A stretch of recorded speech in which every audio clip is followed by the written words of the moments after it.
जो भी दर्शक मेरी ये वीडियो देख रहे हैं तो इसका सीधा सीधा मतलब ये है कि कहीं ना कहीं आप किसी ऐसे बिजनेस से जुड़े हुए हैं जिस बिजनेस के लिए आपके पास कस्टमर नहीं आते हैं। आप कस्टमर ढूंढना चाहते हैं, आप नए नए तरीके अपनाते हैं, लेकिन फिर भी आपको कस्टमर नहीं मिलते हैं, इसलिए आप मेरी ये वीडियो देख रहे हैं। तो आप बिल्कुल सही जगह हैं। वीडियो को बिल्कुल भी स्किप नहीं करना है और वीडियो को लास्ट तक देखना है।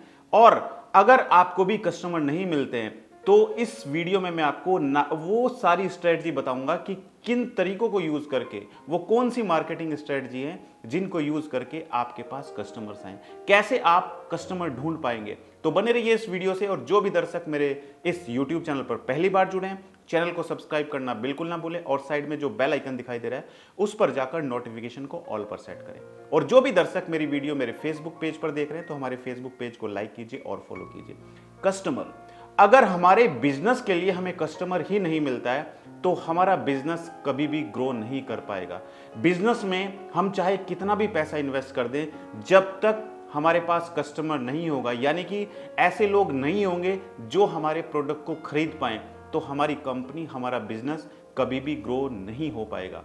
तो कोई भी बिजनेस जब स्टार्ट होता है उससे पहले बैठकर एक प्लानिंग की जाती है कि भाई ये जो हमारा प्रोडक्शन होगा या जो भी मैन्युफैक्चरिंग होगी, या अगर आप किसी सर्विसेज में डील करते हैं तो आपका प्रोडक्ट कैसे लोगों तक पहुंच पाएगा, किन तरीकों को यूज करके आप अपना प्रोडक्ट सेल कर सकते हैं, ये पहले लॉन्चिंग से पहले डिस्कशन हो जाता है। लेकिन फिर भी अगर आपको कस्टमर नहीं मिलते हैं तो आज आपको रिव्यू करना पड़ेगा अपने आप को कि ऐसी क्या गलती हो रही है जो आपको कस्टमर नहीं मिल पा रहे हैं। सबसे पहले दोस्तों मैं आपको बताना चाहता हूं, आप अगर डायरी है आपके पास, अपनी डायरी में नोट कर लीजिए, अपने नोटपैड में नोट कर लीजिए या अपने लैपटॉप में आप नोट कर लीजिए। सबसे पहले आपको अपना वेबसाइट बनाना होता है।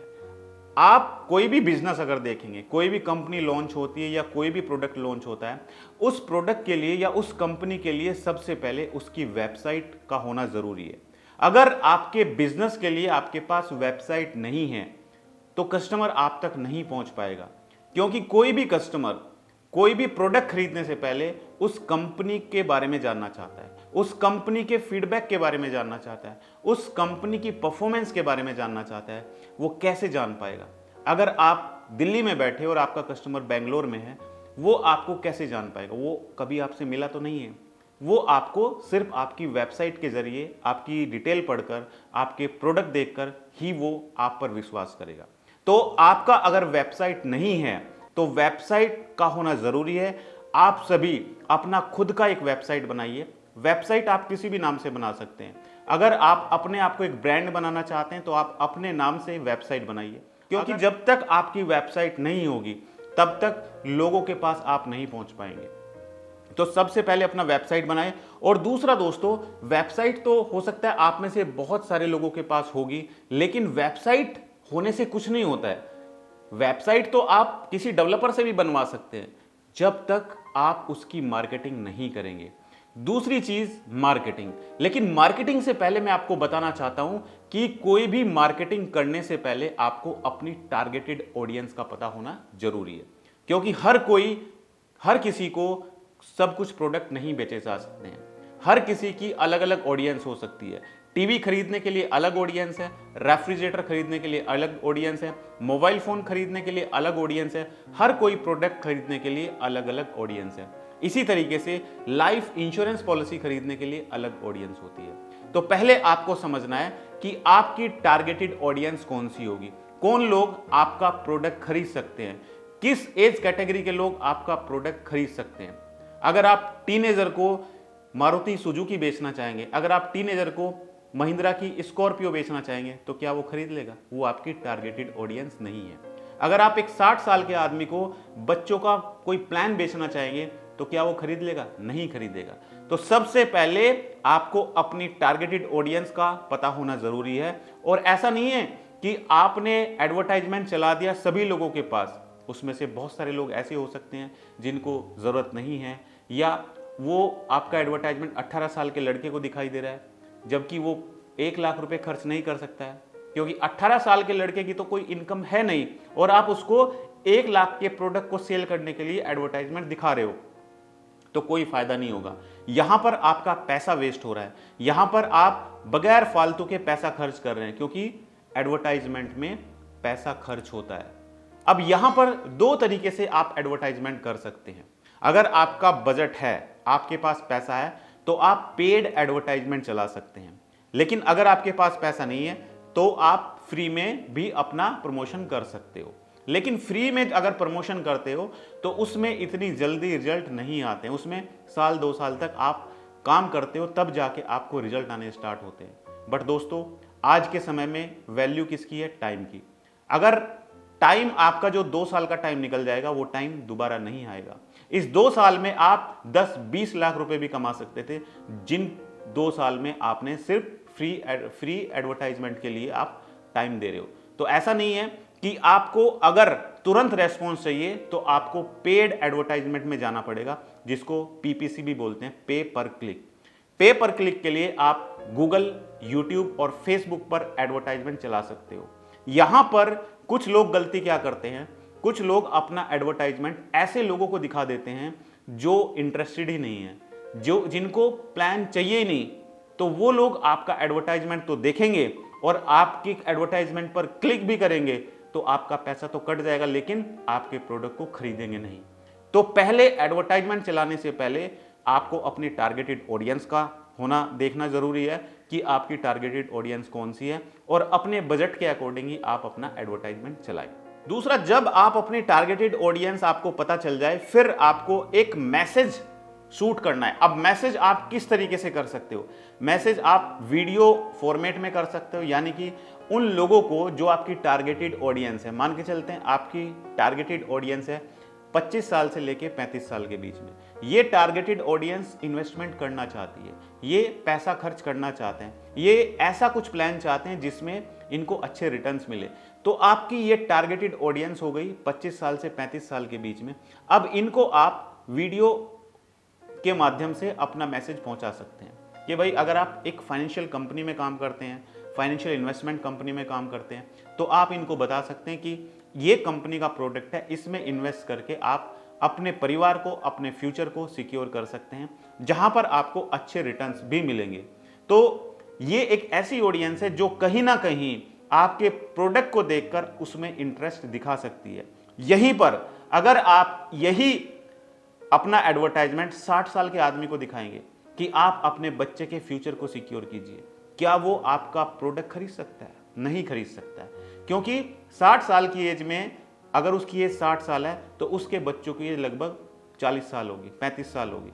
वो ऑलरेडी सेटल हो चुके होंगे, उसको जरूरत नहीं है, उसको किसी चीज में इंटरेस्ट नहीं है, तो उसको एडवर्टाइजमेंट दिखा के कोई फायदा नहीं होगा। तो इस तरीके से सबसे पहले आपको अपनी ऑडियंस को फाइंड आउट करना है, और उसके बाद आपको अपना मैसेज डिलीवर करना है। वीडियो फॉर्मेट में आप कर सकते हो, आप इमेज के माध्यम से अपना मैसेज दे सकते हो, या आप टेक्स्ट फॉर्मेट में अपना मैसेज दे सकते हो। तीसरा दोस्तों, जब आप अपना मैसेज देते हो, जब वो आपका एडवर्टाइजमेंट देखते हैं, तो उसमें सीधे सीधे कॉल टू एक्शन उसको दिखाई देना चाहिए। अब ऐसा नहीं है कि आपने एडवर्टाइजमेंट चलाया, आपका एडवर्टाइजमेंट उसको फेसबुक पर दिखाई दे रहा है, या आपका एडवर्टाइजमेंट उसको गूगल पर दिखाई दे रहा है। अब उसने उस पर क्लिक तो किया, क्लिक करने के बाद उसमें सारे प्रोडक्ट की डिटेल आपने एक ही पेज पर डाल के रखी हुई है। अब वो वहां पर जाकर कंफ्यूज हो जाएगा, और कंफ्यूज होने के बाद वो उस पेज को छोड़कर चला जाएगा और किसी दूसरी कंपनी के पेज को जाके वो सर्च करेगा। तो ऐसा नहीं करना है। जब कोई आपका एडवर्टाइजमेंट देखता है, तो आपका एडवर्टाइजमेंट देखने के बाद अगर उसने क्लिक किया आपके एडवर्टाइजमेंट पे, तो उसको आपको एंगेज रखना है, यानी कि उसको आपने वेबसाइट छोड़कर नहीं जाने देना है, और उस पेज पर कुछ ऐसा इंटरेस्टिंग होना चाहिए ताकि वो वहां पर एंगेज रहे। और बहुत ही सिंपल एक कॉल टू एक्शन बटन होना चाहिए, जिसपे अगर आप फाइनेंशियल सेक्टर से बिलोंग करते हैं उस पर होना चाहिए, गेट ए कोट करके कॉल टू एक्शन बटन होना चाहिए, या फिर वहां पर होना चाहिए कि कैलकुलेट योर प्रीमियम नाउ, इस तरीके से, ताकि वो जब भी उस पर क्लिक करे, वो क्यों आया आपके साइट पर? प्रीमियम कैलकुलेट करने के लिए या फिर अपना कोटेशन निकालने के लिए। तो वो उस बटन पर जैसे ही क्लिक करे, क्लिक करके उसके सामने जो फॉर्म खुल के आए, जैसे ही वो उसमें अपना नाम, मोबाइल नंबर और ईमेल आईडी फिल करे, तुरंत आपके पास मैसेज डिलीवर हो जाए। आपको पता चल जाए कि भाई मिस्टर सो एंड सो ने अपने लिए, अपने बच्चे के लिए एक पॉलिसी के लिए इंक्वायरी की है। तो आपका कोई भी बिजनेस है, उस बिजनेस के लिए आप जब भी अपना कोई वेबसाइट या लैंडिंग पेज पर एडवर्टाइजमेंट चलाएं तो उस पर होच पोच ना रखें। उस पर सारे मैसेज बिल्कुल क्लियर होने चाहिए और उस पर हर एक जिस प्रोडक्ट के लिए वो इंटरेस्ट शो कर रहा है उस प्रोडक्ट के बारे में ही जानकारी होनी चाहिए। ऐसा नहीं है कि उसने सर्च तो किया किसी दूसरे प्लान के लिए और उस पेज पर डिटेल दी हुई है किसी दूसरे प्लान की, वो दूसरे प्लान को देखकर वहां से उसको क्लोज करके निकल जाएगा। तो आपको कस्टमर को एंगेज करना है और कोशिश करना है कि वो कॉल टू एक्शन बटन पर क्लिक करके अपना डिटेल सबमिट करे। अब नेक्स्ट पॉइंट आता है दोस्तों कि एडवर्टाइजमेंट कहां पर करें। देखिए, एडवर्टाइजमेंट करने के लिए बहुत सारे तरीके हैं। आप देखते हैं टीवी में एडवर्टाइजमेंट आता है, आप देखते हैं न्यूज़पेपर में एडवर्टाइजमेंट आता है, आप अगर किसी रोड से जा रहे हैं या किसी हाईवे से जा रहे हैं तो सामने होर्डिंग लगे रहते हैं, बड़े बड़े होर्डिंग लगे रहते हैं, वो भी एडवर्टाइजमेंट होता है। किसी शहर में आप एंट्री ले रहे हैं तो एक किसी ज्वेलर का होर्डिंग लगा हुआ है बड़ा सा, तो उस शहर में उस ज्वेलर की शॉप है, उसने होर्डिंग लगा रखे हैं। तो इस तरीके से आप अपनी मार्केटिंग कर सकते हो। लेकिन इसके साथ साथ अगर आप चाहते हो कि आप, क्योंकि ये जो एडवर्टाइजमेंट आपके चल रहे हैं ये एडवर्टाइजमेंट तो हर कोई देखेगा।